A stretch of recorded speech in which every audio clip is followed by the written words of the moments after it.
Gold rate update India, आज का हाल और घरेलू बाजार का मिजाज, द 12 मई 2026। नमस्ते दोस्तों। अगर आप आज सोना गोल्ड खरीदने का प्लान बना रहे हैं या सिर्फ अपने इन्वेस्टमेंट पोर्टफोलियो को देखकर मुस्कुरा रहे हैं, तो ये अपडेट आपके लिए ही है। द 12 मई 2026 को इंडियन मार्केट में गोल्ड प्राइसेस थोड़े ठहराव स्टेबिलिटी पर हैं, लेकिन सबकी नज़र आरबीआई की अगली मूव और रीपो रेट के असर पर टिकी हुई है। आज का गोल्ड रेट 24K और 22K की ताज़ा खबर। इंडिया के घरेलू बाजार डोमेस्टिक मार्केट में आज सोने की कीमतों में हल्की सी गिरावट देखी गई है। 24 कैरेट गोल्ड 99.9% प्योरिटी लगभग 152,120 रुपीज़ पर 10 ग्राम्स पर ट्रेड कर रहा है, जो कल के मुकाबले सिर्फ 10 रुपीज़ कम है। जब मार्केट में लिक्विडिटी और इन्फ्लेशन का बैलेंस बिगड़ता है, तब आरबीआई अक्सर रीपो रेट का सहारा लेती है, जिसका सीधा इम्पैक्ट आपकी गोल्ड परचेजिंग पावर पर पड़ता है। सोने के भाव मेजर सिटीज़ में क्या है हाल? City 24K gold 10 grams, 22K gold 10 grams.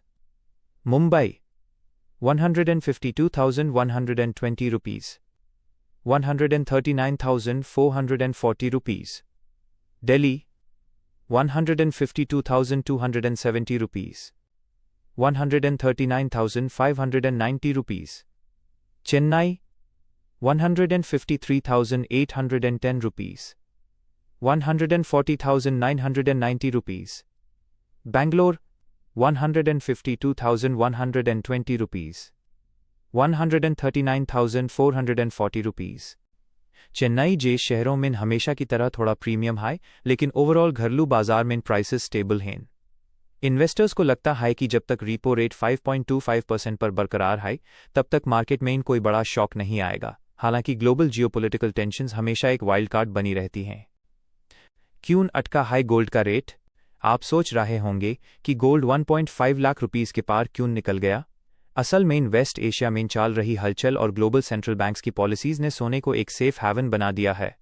जब आरबीआई अपने रीपो रेट को अनचेंज रखती है, तो यह सिग्नल मिलता है कि इकोनॉमी में स्टेबिलिटी लाने की कोशिश जारी है, मगर सोने के शौकीनों के लिए सस्ता होने की उम्मीद थोड़ी कम हो जाती है।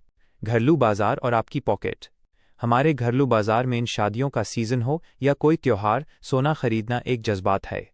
लेकिन ध्यान रहे, सिर्फ ज्वेलरी हाई नहीं, बल्कि डिजिटल गोल्ड और सॉवरेन गोल्ड बॉन्ड्स (SGB) भी अच्छे ऑप्शंस हैं। एक्सपर्ट की माने तो अगर इन्फ्लेशन कंट्रोल में नहीं आई, तो आरबीआई को रीपो रेट बढ़ाने पर मजबूर होना पड़ सकता है, जो इनडायरेक्टली गोल्ड प्राइसेस को थोड़ा कूल डाउन कर सकता है। एक्सपर्ट एडवाइस: क्या अभी खरीदना सही है? अगर आप लॉन्ग टर्म इन्वेस्टर हैं, तो हर डिप पर खरीदना एक स्मार्ट स्ट्रैटेजी है। 2026 के अंत तक एनालिस्ट्स गोल्ड को 1.8 लाख रुपीज़ तक जाते हुए देख रहे हैं। इसलिए आज का हल्का सा प्राइस ड्रॉप एक अच्छा मौका हो सकता है, बशर्ते आप ग्लोबल इकोनॉमी और आरबीआई के रीपो रेट डिसीजंस पर कड़ी नज़र रखें। समरी: गोल्ड प्राइसेस आज स्टेबल हैं, लेकिन मार्केट वॉलेटिलिटी से बचने के लिए थोड़ा रिसर्च ज़रूरी है। रीपो रेट की स्टेबिलिटी ने फिलहाल बोरोवर्स को तो राहत दी है, पर सोने की चमक अभी और बढ़ने की उम्मीद है। डिस्क्लेमर: गोल्ड इन्वेस्टमेंट में मार्केट रिस्क्स होते हैं। प्लीज़ अपने फाइनेंशियल एडवाइज़र से बात करें। सोना खरीदने का इरादा है या सिर्फ रेट्स चेक कर रहे हैं? ह्यूमेन कमेंट्स में बताएं।